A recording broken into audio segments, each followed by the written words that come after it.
Good morning, class. Today, the class covers Chapter 10 of the textbook. The topic is the environment and development.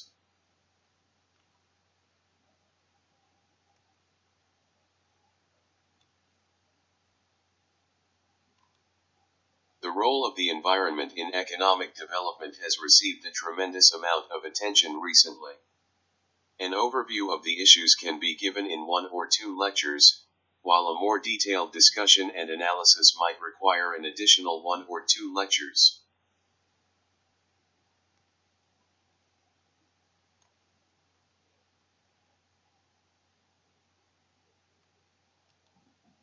The topic of global warming and climate change and its impact on developing nations, particularly the poor, can be discussed along with the strategies that need to be pursued to impede the pace of global warming and climate change.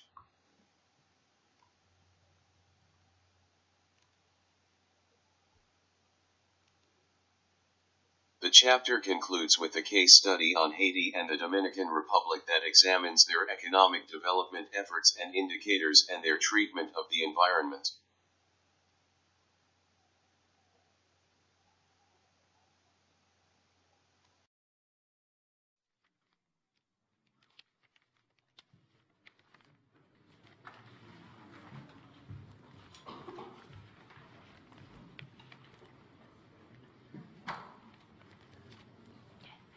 Good evening. My name is Linda Yu, and it's my pleasure to chair this panel with a slightly ominous, but I'm sure it's going to be a stimulating discussion as to whether we are facing a new round of financial crises in emerging markets.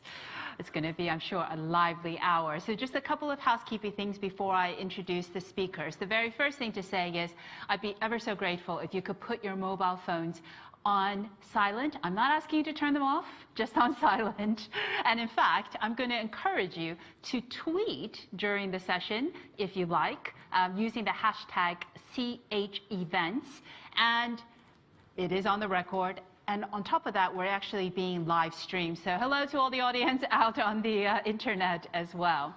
So we are going to hear from each of the speakers, and then there will be a discussion on the panel, followed by, of course, questions from all of you. So that will take us to 7 p.m., at which time we will conclude the panel. So let me just properly introduce the panel, the topic a bit, and then I'll turn to each of the speakers who will be answering this question as to whether or not we are facing another financial crisis in emerging markets. Obviously, right now, there are growing tensions around emerging markets. The International Monetary Fund has extended precautionary lines of credit. So a lot of the concerns around what might happen is already, I think, bubbling around in the global economy. And this is a wonderful opportunity to hear from a panel of experts around how we should think about the potential of a financial crisis in emerging markets, and generally about how emerging markets are faring at a time when some of those financial market pressures associated with a strong dollar, associated with capital movements, are again issues that they need to think about. And then, of course, how emerging markets fare are a growing part of the world economy, and therefore how they fare will impact all of us. So I'm delighted to have this great panel here to answer these questions for you this evening. To my left is David Lubin. He's the head of emerging market economics at Citi. He's also an associate fellow here at Chatham House in the Global Economy and Finance Department. To his left is Dr. Jing Gu. She's the director of the Center for Rising Powers and Global Development at the Institute of Development Studies at the University of Sussex. And then to her left is Dr. Robert Faulkner. He's the research director of the Grantham Research Institute on Climate Change and the Environment here, as well as Associate Professor of International Relations at the LSE. So one book plug, and then we'll get to the panelists.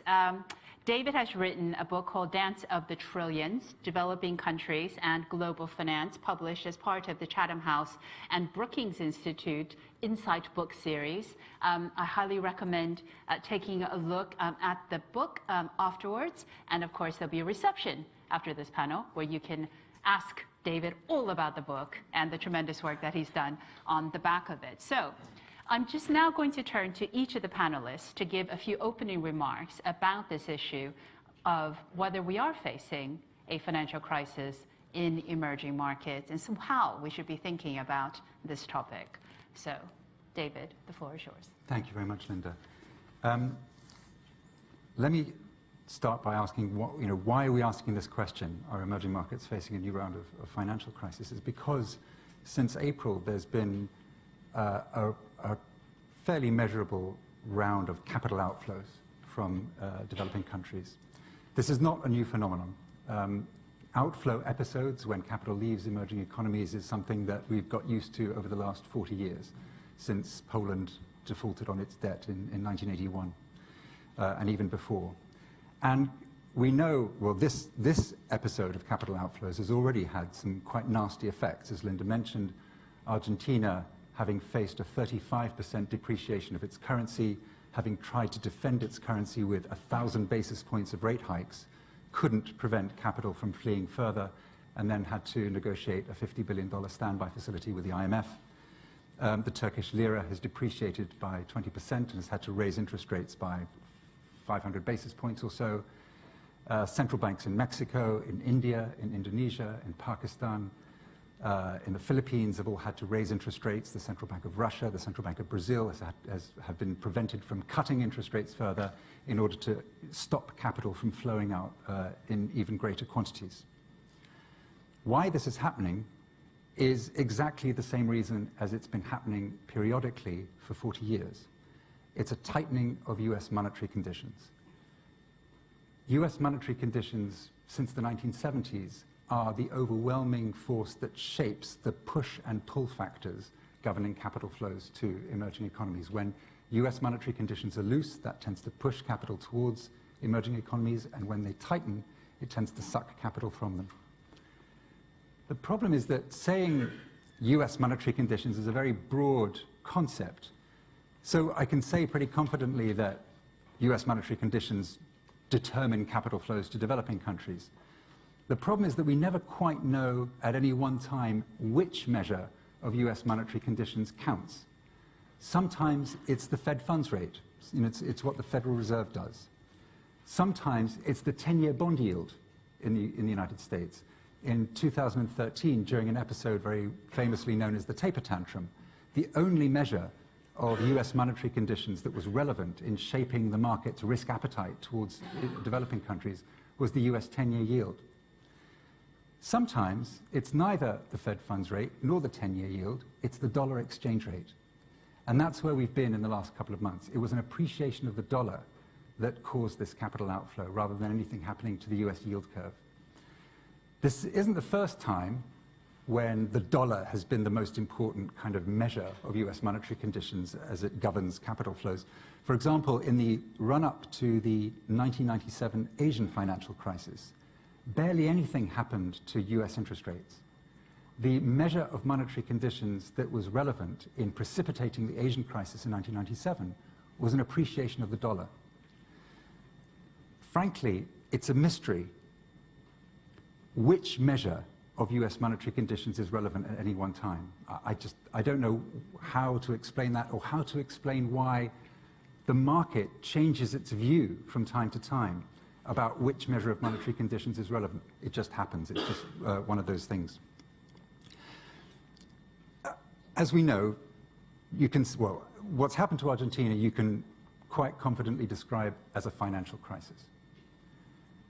And if this was the 1980s or the 1990s, I think it would be possible to predict quite confidently that what just happened to Argentina would be spread broadly across the emerging world, that crises would multiply as a result of further tightening of US monetary conditions.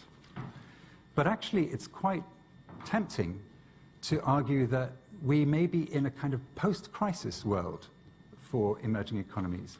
And the reason for that is that the vulnerability that characterized developing countries in the 1980s and 1990s, which gave rise to this 2-decade-long time span of intermittent financial crises. If I generalize, the two central vulnerabilities that existed in the 1980s and 90s was A, that many developing countries had fixed exchange rates. In other words, their exchange rate was not available to absorb shocks. And B, developing countries during those 2 decades had very weak balance sheets. Now, the concept of balance sheets is a very complicated one, but if, maybe the most sort of important concept within that is that they lacked foreign exchange reserves. In other words, they lacked dollar resources that they could use to withstand the volatility of capital outflows. In the 20 years since the Asian crisis, or rather the 20 years since the Russian crisis in 1998, or the 17 years since the Argentina crisis in 2001, emerging economies have made strenuous efforts, driven in many ways by the trauma of what happened to them in the 1980s and 1990s, to eliminate those 2 vulnerabilities. So what you see now is a prevalence of floating exchange rates rather than fixed exchange rates, and a continuous acquisition of foreign exchange reserves. So the 2 central vulnerabilities that existed in the 1980s and 90s are rather uncommon these days. And it's because of that that I think it's at least tempting to argue that things have changed. Now, it sounds like what I'm saying is this time is different, and you should be very nervous of an economist when he says or she says this time is different. Whether it's different, I think, depends a lot on what happens in China. China has played a role in reshaping the economic lives of developing countries over the last 20 years. First, by delivering a boom in commodity prices, the like of which the world had not seen for 200 years. And secondly, since the global financial crisis in 2008, in using its strong balance sheet to finance stimulus policies which have supported Chinese growth and therefore helped to support the growth rates of a number of developing countries. The credit expansion on which China's stimulus was based may not be survivable for a long time. And so China's positive, benign influence on developing countries may not be sustainable. To put it bluntly, if China itself is going to face a crisis, then a lot of other countries will too. China's also become a more important source of influence on the economic lives of developing countries by becoming a kind of substitute supplier of funding, particularly, most famously, in the context of the Belt and Road Initiative, which was announced in 2014. But there may be constraints on China's ability to finance projects in the Belt and Road, something I don't have time to discuss, but maybe we can come back to it. If China is allowed to kind of remain as a sort of positive, benign influence on the economic and the financial lives of developing countries, then I think the point that I'm making about emerging economies being somehow post-crisis may be a valid one. But even if that is the case, if, in other words, China is able to convert the economic influence that it has on the lives of developing countries into intellectual influence, in the same way that Washington was able to convert its economic influence on the lives of developing countries into intellectual influence through the Washington Consensus, if that's the case, then the kind of policy framework, the sort of conventional thinking about how developing countries should manage their economies could change dramatically, because the central difference between a Washington Consensus and a Beijing Consensus is A, that the Washington Consensus places primacy on the role of markets, whereas China thinks very differently about the correct balance of power between markets and the state. And secondly, that China thinks differently about the relative balance of power between what I call rules and discretion. What we've lived through, 30 seconds, sorry, what we've lived through is one of the characteristics of the Washington Consensus that's governed the economic lives of developing countries in the last 30 years, and which governs the flow of capital to emerging markets, is that it is rule-based. The rule is you should keep your capital accounts open. You should let capital flow out willy-nilly. China rejects that. China emphasizes the role of discretion, the idea that the policymaker should have discretion to decide which kinds of capital flows are good and which kind of capital flows are bad. So along those two contours, I think we could actually, in any case, see the economic policy framework under which developing countries manage themselves change considerably over time. Thank you very much, David. Sorry, Okay. so long. I'm just going to make sure we all end up getting out of here in time for drinks Yes. at 7. That's the priority. No, now let me turn over to Dr. Jingu for your take on the issue today. Thank you, Linda. Thank you, David. I think to some extent, David said what I want to say. But yes, I think you raised very important questions in your book about whether China is willing or be able to convert its economic power to the influence on the policy framework in the other developing countries. That's a very interesting question. My response to this question actually very positive. I think, when you, because I work on international development cooperation issues, when you look at the global development in the last 20 years, we witnessed a dramatic change in the global development landscape, especially in recent 10 years. China is becoming an increasingly important actor in global development, which we never imagined, like 20 years ago. Taking China and Africa as an example, China is Africa's largest trading power, and China has more than 3,000 companies across 50 African countries. And according to some statistics, China has nearly 1 million, basically 1 million Chinese working in various African countries. Apparently, but China is not just a financial power in many developing countries, but a power of ideas and knowledge, especially its development paradigm, its development model become increasingly very attractive for many African leaders and also the leaders from other, developing countries. So I think, my answer is definitely yes. China is playing a very important role, not just in terms of hard power, but also the soft power, the ideas and how to do development, how to develop your economy, how to manage your economy. Like you mentioned, the capital mobility, apparently China, to some extent, is harmful to have a free capital movement or free capital flow in and out of the countries, especially for developing countries. I think given China's last 20 years experience, the liberalization of the capital account is very limited. And also, but we don't know what the future holds, especially with the internationalization of the currency, the renminbi, and also China's ambition to become the real power in global development. So it's a difficult question what the future holds. But I also want to raise a point about the reform of the global financial governance. In my view, at the macro level, the global financial governance is in crisis. We do not have a valid, or legitimate or institutes, who can design the macro level international monetary policy and also the trade policy, etc. The global financial system basically has grown in an unplanned way, and the institutions are ad hoc, patchy, often reflecting national rather than global interests. And also can only influence those in trouble. So the global financial institutions certainly needs reform, but this should be whose initiative? It's a question mark. The initiative very much naturally should come from the emerging markets.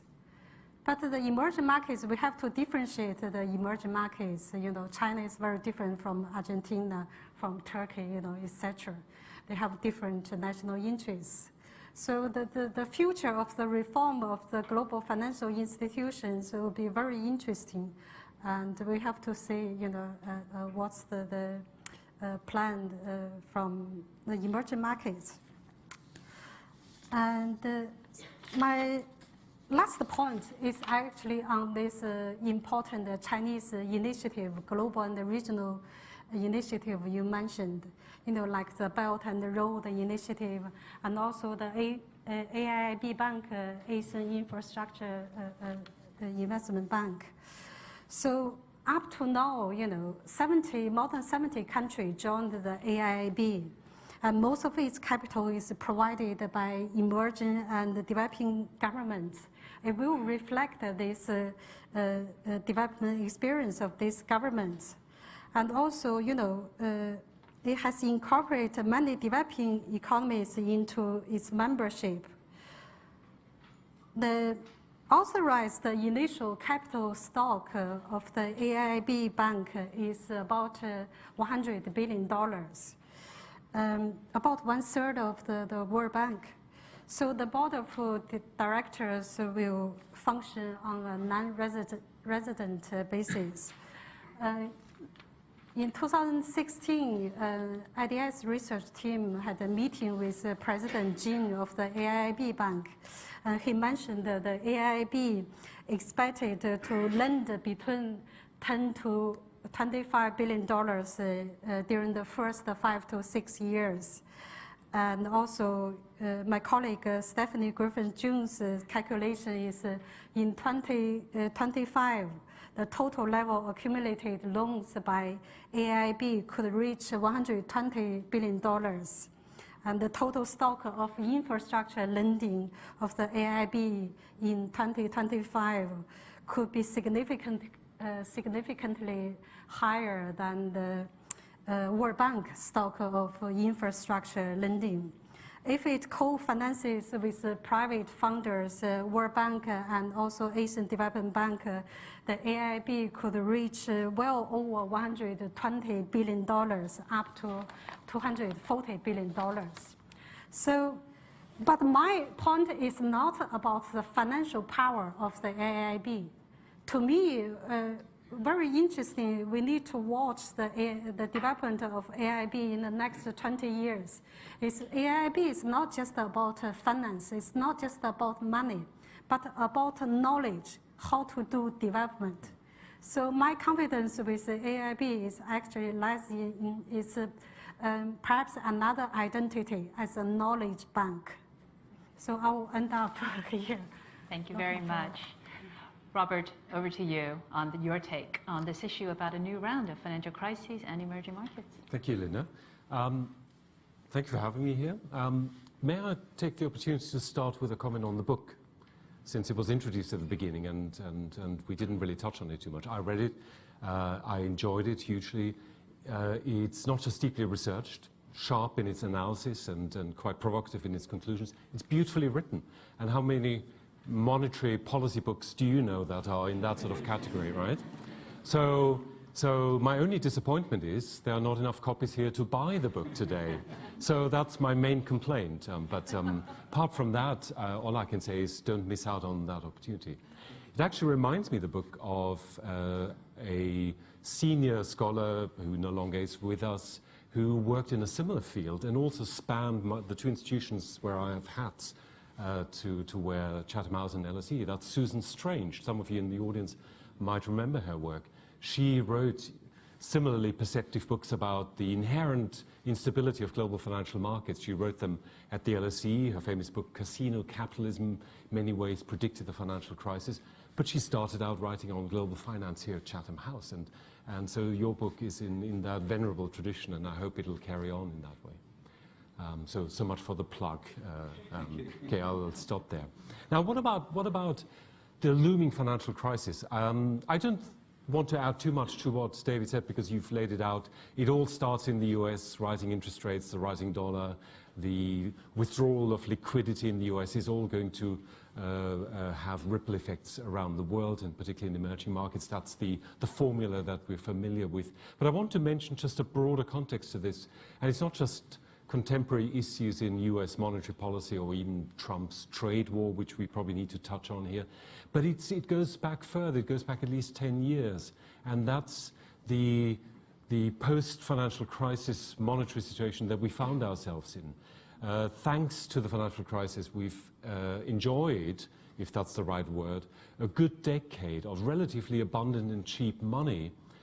Quantitative easing has pushed money out into the emerging markets in search for higher yield but also higher risk investments. And that, of course, is now looking a bit shaky as quantitative easing is being wound up and as the liquidity flows are drying up. So in a way, the emerging markets, I think, have had an easy run for the last 10 years. They've been blessed by the fallout of the financial crisis. So some of the volatility that's returning to these markets is not least due to the sort of post-crisis unwinding that we're starting to work on now. So I think there's nothing unusual about the rising volatility that we expected.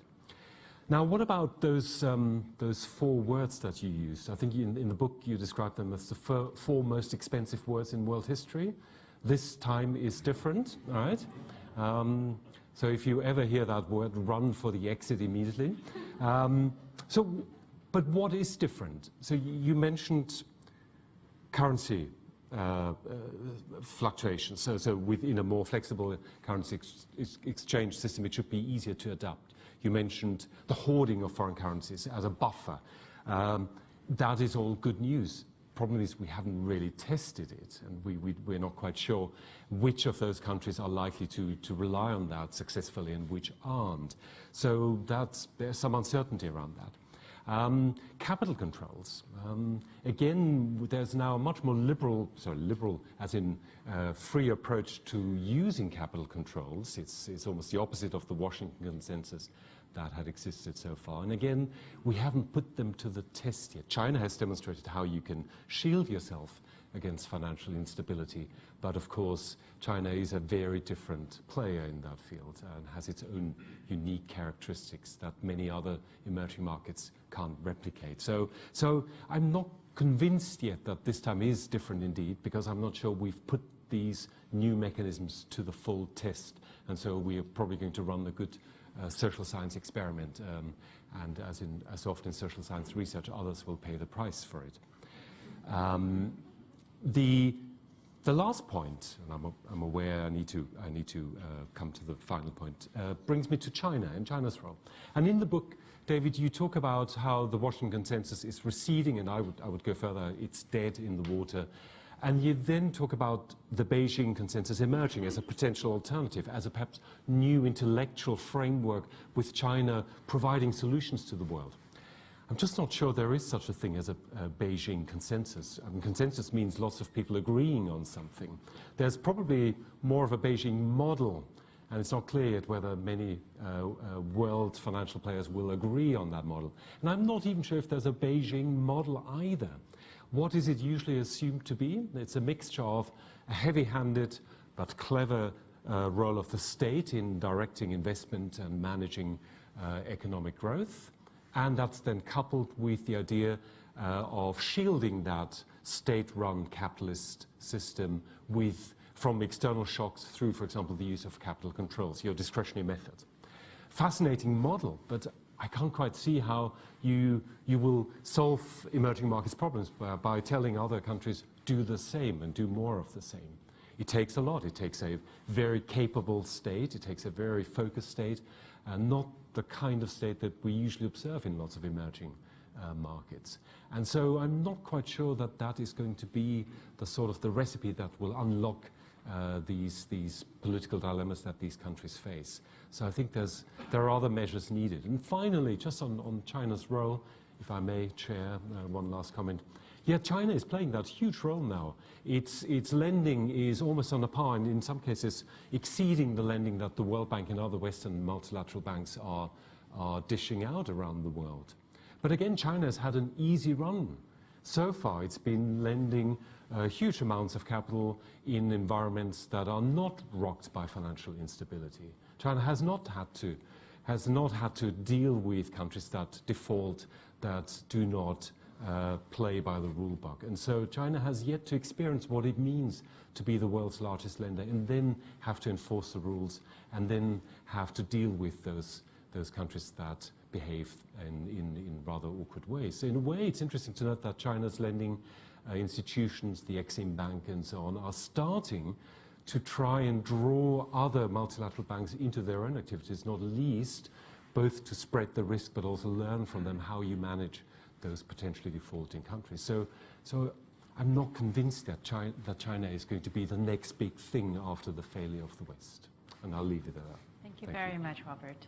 I'm just going to follow up with a set of questions to the audience and let you guys get ready for your own questions. I think to David, given that you operate in financial markets, what are some indicators to look for if one was worried about a looming financial crisis in an emerging market? So, in other words, you discussed it's very difficult to work out which monetary conditions matter the most. But we have some guidance through history. The early 80s, the first generation currency crisis in Latin America, the big triggers there were fiscal deficits in Latin American countries, indicators of external indebtedness. The second generation currency crisis was actually in Europe, in the ERM, and that had to do with unsustainable pegs. And George Soros selling sterling. I think we all know this story. The third generation crisis, which was a currency and financial crisis in the late 80s, the Asian financial crisis, was a financial crisis based first and foremost on cronyism and some too much money being lent, which then triggered a currency crisis. So what I'm getting at is each of these crises have to do with monetary tightening, but they all have certain indicators attached to them, whether it's deficits or too much how many inflow. I know this time is probably not different, but what should we be looking out for in this next potential fourth generation financial crisis? I think the analysis of vulnerability to capital outflows has something to do with what economists call stocks and something to do with what economists call flows. The most important flow indicator is how many dollars you need from the rest of the world. In other words, the more dollars you need from the rest of the world, at the point at which those dollars become unavailable because US monetary tightening is sucking them away, then you are vulnerable. That indicator is usually conventionally measured by the size of a country's current account deficit, which is the broadest measure of a trade deficit.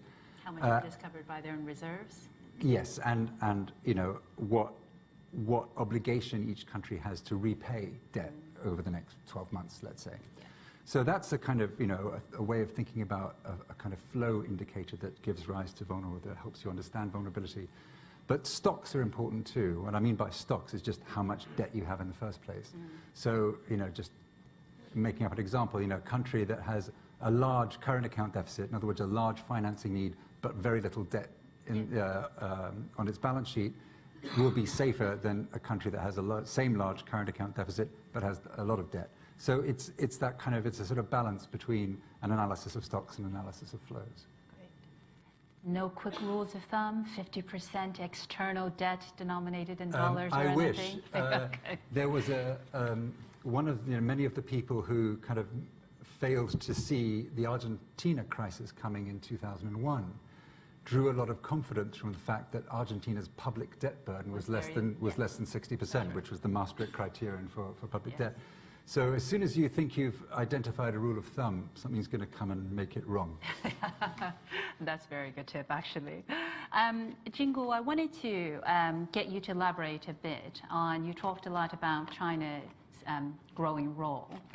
If there was an emerging market financial crisis, given how vested China is in emerging markets at the moment, literally invested in the case of African countries, would China come to the rescue of an emerging market that needed a bailout itself? So rather than go to the IMF, would China play that actual rescue role, given it's already set up essentially a counterpart to the World Bank in the AIIB? But could it play the role the IMF currently plays, but perhaps with different conditionality attached? I think this is really interesting question about, how will China protect its overseas investment? How should China define its overseas interests? I think at the moment, in terms of the relationship between China and other developing countries, especially the least developing countries, is very much kind of, I should put it this way, China is still in a steep learning curve.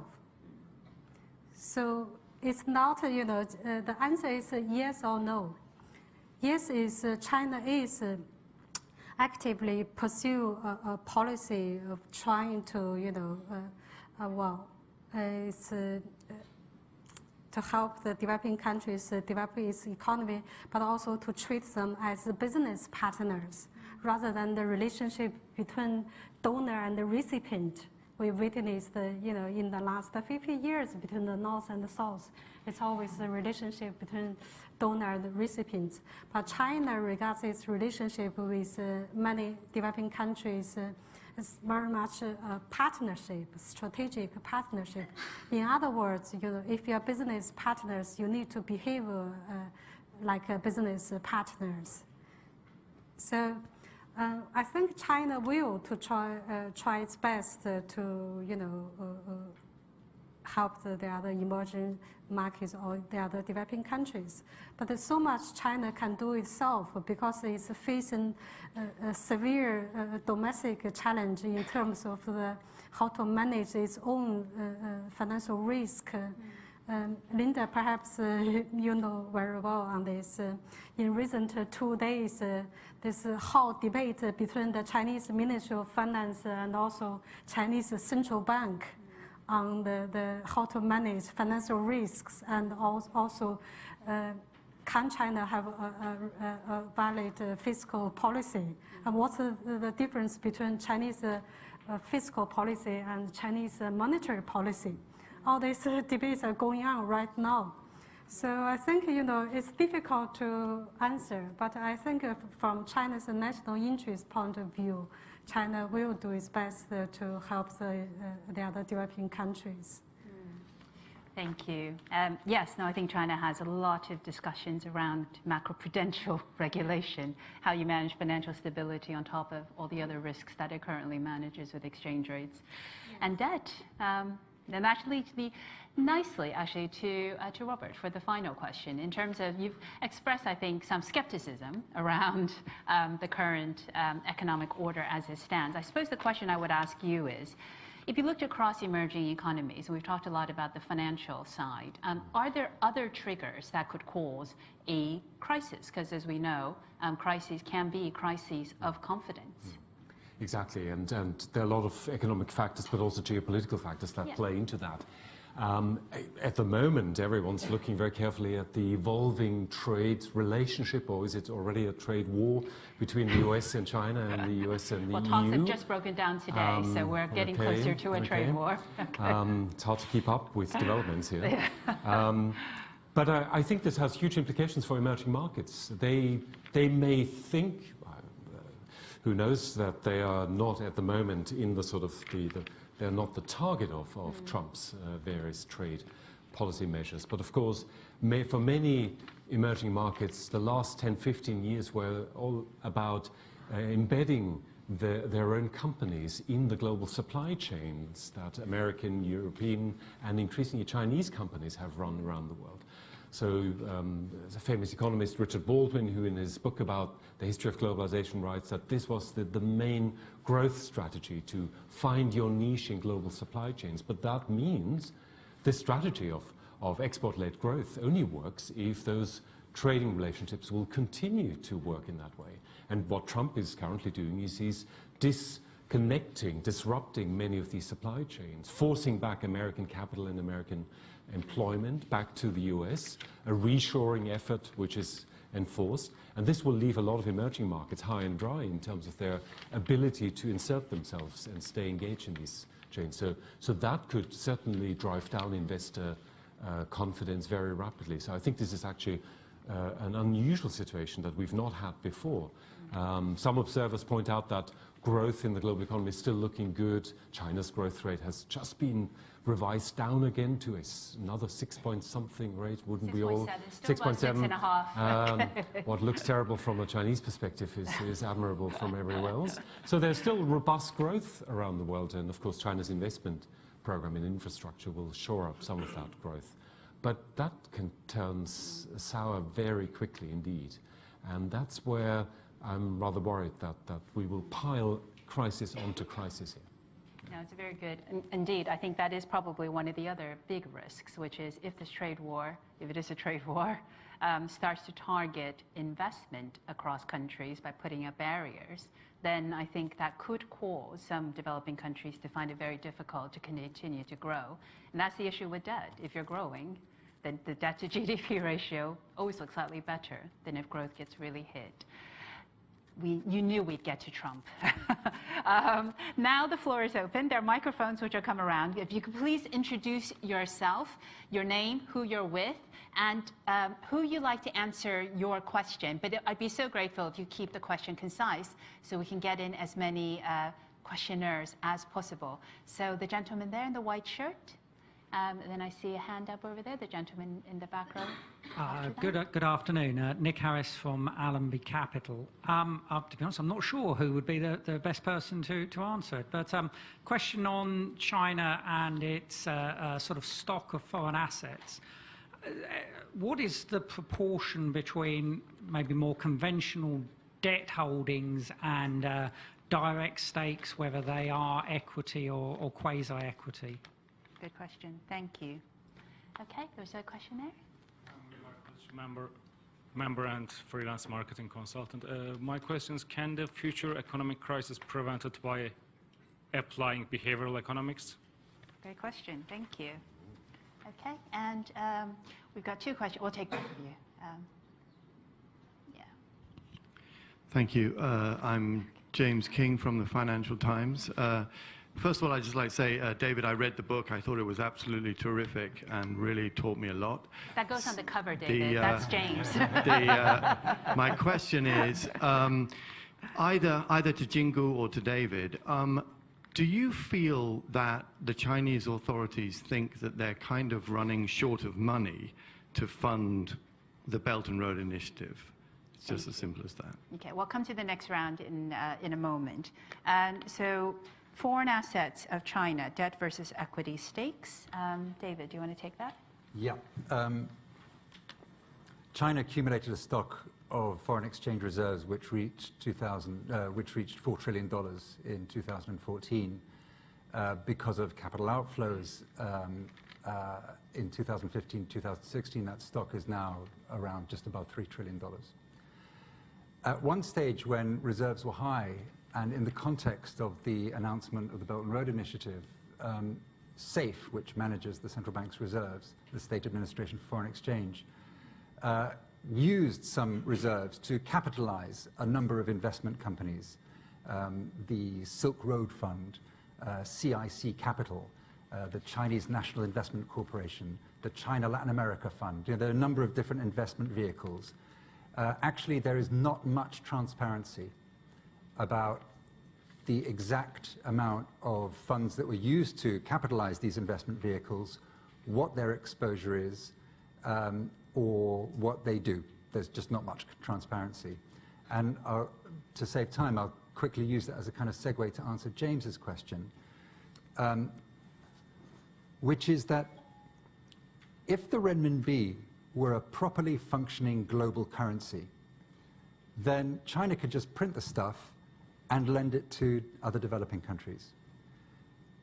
The fact is that the renminbi is not a fully functioning global currency. We thought that it was making progress towards that in the years running up until 2015, when it really seemed like there was a big increase in the amount of China's trade that was settled in renminbi. There was a big increase in the volume of renminbi-denominated bond issuance that was sold to foreign investors. It was all looking great until 2015, and that just at that point, when China's foreign exchange reserves started to fall against the background where China's economy was slowing and people didn't know what its capital account policies were, those measures of the renminbi's internationalization collapsed. So the fact is that China has a kind of dollar constraint. In other words, its ability to fund these projects, its ability to expand its economic influence across borders, relies to a large extent at the moment on on its possession of dollars. Now, as I said, A, those dollar resources have fallen in the last couple of years. B, China itself is possibly a victim of the consequences of US monetary tightening. China is another developing country. And so just as we're discussing that, when US monetary conditions suck capital from most developing countries, it will also tend to suck capital from China. Now, China has a way of preventing that becoming a big problem, which is that in 2016 and 2017, China put into place a bunch of controls on capital outflows. So that helps to kind of sever the link between your domestic economy or your dollar resources and what's happening at the US Fed or what's happening in US monetary conditions. But we don't know that those capital controls will stay as effective as they seem to be at the moment. The history of capital controls, frankly, is that when money has an incentive to leave a country, it's going to leave the country. Maybe China has a better chance of making its capital controls effective than other countries have in the past, but it's still a question. And there's a third point as well, which is that China has been running a current account surplus for as long as it's been plugged into the global economy. The only China that financial markets have had to think about is a China with a current account surplus. And yet it looks very likely that that current account surplus is going to perhaps disappear quite soon. The first quarter was a deficit. For the first time in 20 years. Yeah. If China starts to run persistent current account deficits, in other words, it will need the rest of the world's dollars to finance itself. If it needs dollars to finance itself, that kind of means that there might be fewer dollars to go around for China to lend to other countries. So I think that there are a number of constraints on fulfilling China's objectives in the Belt and Road Initiative. Thank you. Jinggu, let me bring you in. Obviously, China's committed to spending $800 billion on the Belt and Road Initiative over the next 5 years. There's another $200 billion, which has been pledged as part of the new Silk Road Fund. Are they going to run out of money before they could fund it? I agree. There are lots of constraints to China's investment in this Belt and Road Initiative. But on the other hand, the Belt and Road Initiative at the moment, we very much focus on the power of the government, of the state, of the public sector. China hasn't fully utilized the private investment and private capital. There are lots of potentials with Chinese private investors. But because, as you said, lots of issues are not transparent, so we don't really know what's the potential China holds on the Belt and Road Initiative. So I think we need more evidence and more data in order to draw useful conclusions. Thank you. Okay, so Robert, I'm going to get you to answer the really hard question that was posed: is can we prevent a financial crisis, behavioral economics, or any other way? Well, there's a short answer to that, which is I'm not a behavioral economist, so I better be polite about my colleagues at the LSE and what they're doing. I think behavioral economics is a terribly exciting development within economics. Should remind all trained economists that there are other disciplines out there that can contribute to the discourse. I trained as an economist myself, but I'm now an international relations scholar, so I carry humility on both sides of that divide. But I think it has its uses, but I think it's also quite limited in what it can do. So it's good about understanding how personal beliefs, psychological traits, but also incentive structures affect behavior. And at LSE they're doing work, quite some esoteric work into, for example, trading behavior in the city and what factors influence that. The latest research shows air pollution levels in London affect trading in the city. And there are lots of ways you can therefore sort of tweak or nudge people in the right direction. But we're talking here of a highly complex global system, an interconnected system where lots and lots of actors respond to each other's movements. And it would be difficult to design a behavioral economic sort of approach to fixing the systemic faults in the system. That's why I think there'll be a small contribution, but not too big one. Thank you. There were 3 more hands, one here, the lady in front, and the hand there. And if we keep these questions brief, we might be able to get in a final round. So, please. Thank you. Simon Kitchen from EFG Hermes. David, you mentioned that having a flexible currency, having a lot of reserves was a sort of a good policy in the face of US monetary policy. That was the best preparation. So what's the best preparation? This is for everyone on the panel. What's the best preparation, and which countries are the best prepared for an era of rising trade barriers and disputes over trade and over financial policy? Thank you very much. And a question here. Anquat from Citigroup Corporate Banking. I have a question for David and Dr. Jingu on China's influence. So I've come across some comments saying that the Belt and Road Initiative is a debt trap for emerging market economies with the loan-to-own approach of China. And they quote the recent example of Sri Lanka having to give up their port because they couldn't service the Chinese debt. What is your take on this? Thank you very much. And a question there, the gentleman there. Hello, I'm John Galani. I am the European Middle Eastern operations, so an Asian-based commodity trader. I view the dollar system a bit as the gold standard, whereby the dollar is actually not a moving target. Everything else around it is.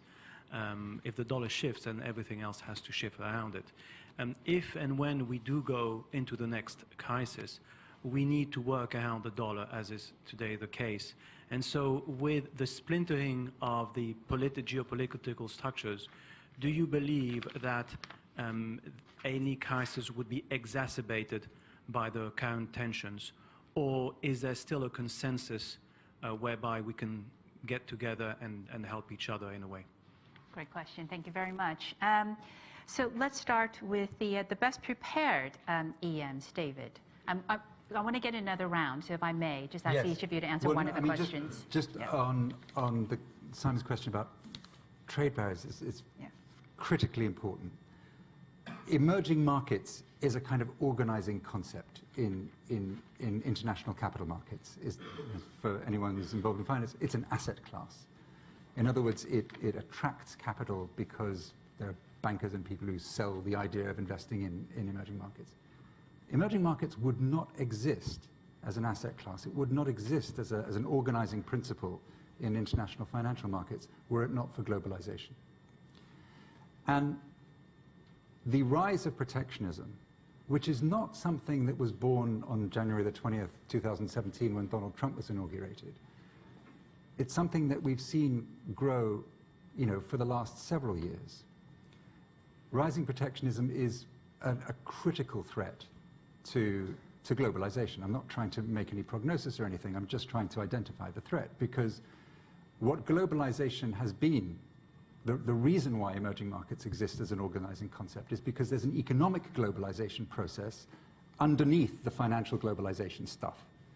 That economic globalization process existed because developing countries 30, 40 years ago began to realize that they had an incentive to open themselves up to trade. If those incentives start to get closed down because of a rise in protectionism, that is, it's bad news for capital markets activity, but more importantly, it's bad news for growth. No, and to answer the question, I don't think anybody's really protected against that. Sorry, I was going to get you an answer. But it is an answer. It's an honest answer. Thank you. We'll try to keep these brief to get another round in. Jingle, is the Belt and Road Initiative just a debt trap? Sri Lanka having to give up control of its ports because it couldn't repay the funding from China? I think it's too simple to say the Belt and Road Initiative is just a debt trap. Because it's not just about infrastructure investment, but about the connectivities between the different region, different continent, and also it's about China's ambition in global development. So China, as you know, China is desperate for the Belt and Road Initiative to be a great success.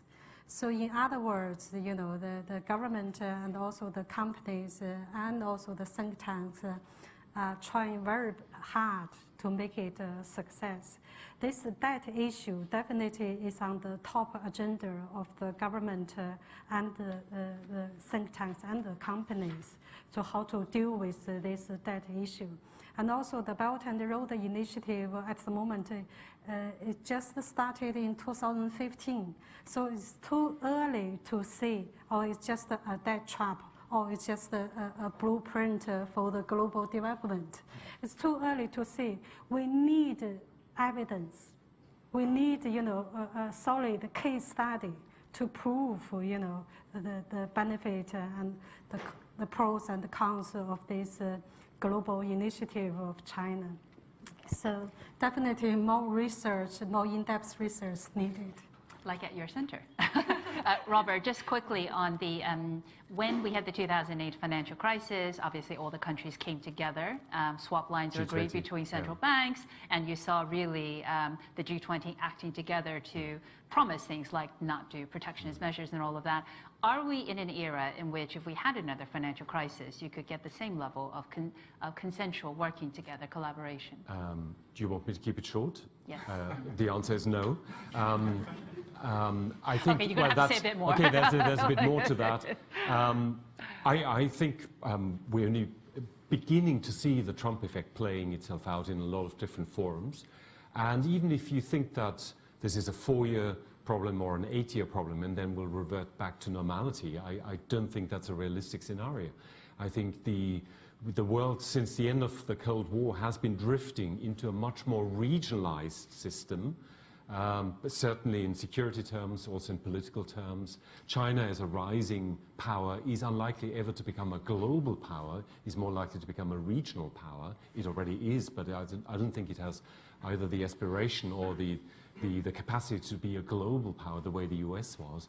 So I think the long-term consequences of Trump's policies will be to reinforce tendencies in other regions, in Europe, in Asia, to go your own way, to find your own solutions, and not wait for the US to be the benign hegemon as we used to think. We're going to squeeze in one more round because there are so many hands. There are way too many hands. We're not going to be able to do this. So I'm just going to take these two questions and then the lady in the final row. And there'll be drinks at 7 o'clock. Get the answers then from these guys. But if you could please introduce yourself and keep your questions really short, I'd be so grateful. My name's Alwi Shale. I'm working on a project in emerging markets using tech and cryptocurrency. I was just wondering what role you think cryptocurrency can play in emerging markets. You know, when you look at fiat currencies, the average life expectancy is 27 years. Countries like South Sudan have inflation rates of 295%. I'm interested to know what you think of the role of cryptocurrency. Thank you very much. And the gentleman behind you. Yes, John Bishop, a Chatham House member. The Beijing model has been pretty successful in spite of some reservations over getting on for 4 decades. Is it still going to operate in the same way under President Xi, who seems to have a much more moralistic attitude in some ways than his predecessors, as instanced by his anti-corruption drive? Does this also extend to things like use of low-quality credit from secondary financial institutions and local government? Thank you very much. And the final question. Hi, Wei Ye from KPMG Macroeconomics. And my question is actually, how will the emerging markets crisis actually affect us in the developed world? Like, to give some examples, I was looking at the Fed stress testing scenario, and all it assumes is under severe stress, we've got 1% CPI and 0.1% interest rate. Is that going to be possible if we have like protectionism from the developed world, and as a result, emerging markets financial crisis? And also another example, emerging markets building up foreign reserves, as you mentioned, and this has been an important factor in driving down interest rates. Would we still have the same level of interest rate protection if we have emerging markets reducing their foreign reserves? Thank you very much. Okay, so I think if we could just briefly, David, can I get you to address Wei's question? Yes. And then I think if I get the others just to pick up quickly on the others. It's very interesting. I mean, the debt crisis, the Latin American debt crisis of the 1980s almost took down the US banking system. The exposure that US banks had in 1982 to Latin America was equal to around 250% of their capital. And the whole management of that crisis was effectively, certainly in the early years, designed to support the US banking system, because the consequences of losing the US banking system because of defaults in Latin America was just unthinkable for the world. It's not like that these days. The world's exposure to developing countries is much smaller in comparison to, you know, any measure of global finance. It's a much sort of smaller corner of the global asset allocation. So I wouldn't worry about crises in developing countries becoming some systemic problem for the financial system. But just one sec, on this very interesting point, about the effect of reserves holdings on interest rates. I think that's a very interesting question. In other words, the picture you're setting out is that if reserves fall and countries are selling their foreign exchange reserves, that puts upward pressure on interest rates and creates a kind of negative feedback loop. Very interesting point. Thank you. Jinggu, the Beijing model under President Xi Jinping, is that going to change? Actually, I don't think there's a Beijing model. In that case, it'll change. I think, you know, the most valuable lessons from China's development experience over the last 40 years is very much the ability to learn and adapt, and not just simply copy things. So that's the most valuable lessons from Chinese development experience. So there's no Beijing model, actually. Okay. I'm not going to ask Robert to answer the cryptocurrency question unless he wants to. You are you? Okay, All no. yours. No. Just one footnote with regard to the future of the Beijing model. What we didn't get a chance to talk about is, of course, the viability of China's domestic financial system. The IMF sent out a note in December warning that addiction to debt and levels of debt had risen to such a level that comparisons with 2008 are now appropriate. That may be overblown, but there are questions about the long-term viability of a debt-driven infrastructure investment growth strategy as China has been playing it out. So that's that. Cryptocurrencies, I know next to nothing about cryptocurrencies, but I can tell you LSE has launched an online course on cryptocurrencies. So here's my answer.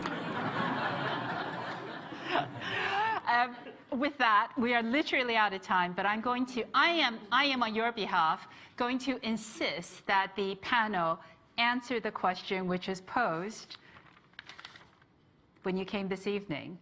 Is there a new round of financial crises in emerging markets? Yes or no? David.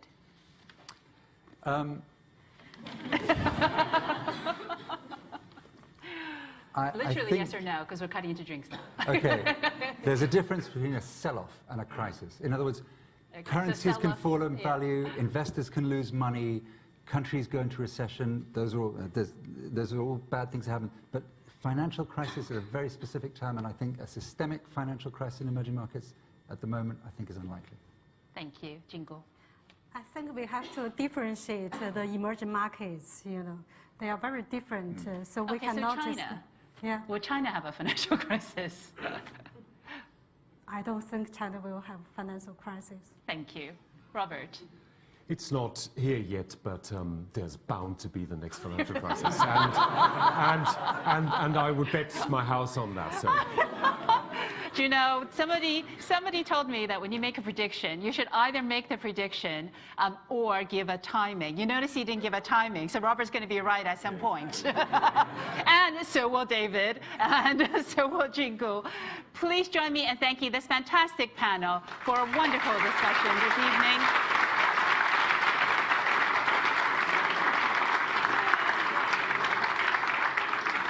Please go and take a look at David's book. I think it's absolutely fantastic, and it's a good, sharp read.